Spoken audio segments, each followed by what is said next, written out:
Popoldne je v sinodalni dvorani potekalo srečanje papeža Frančiška z udeleženci 68. generalnega zasedanja italijanske škofovske konference. Italijanski škofje razpravljajo o apostolski spodbudi Evangelii Gaudium.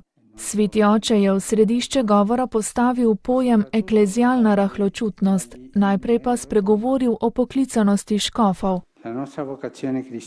Naša krščanska in škofovska poklicanost je to, da gremo proti toku, je zatrdil papež in pojasnil, da gre za veselo pričevanje o Kristusu vstalem, da bi veselje in upanje posredovali drugim.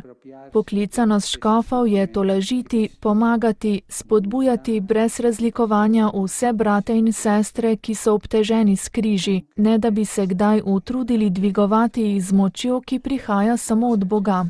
Papež Frančišek je povedal, da želi predvsem slišati ideje in vprašanja, ki jih imajo italijanski škofje, ter obenem z njimi deliti svoja vprašanja in razmišljanja.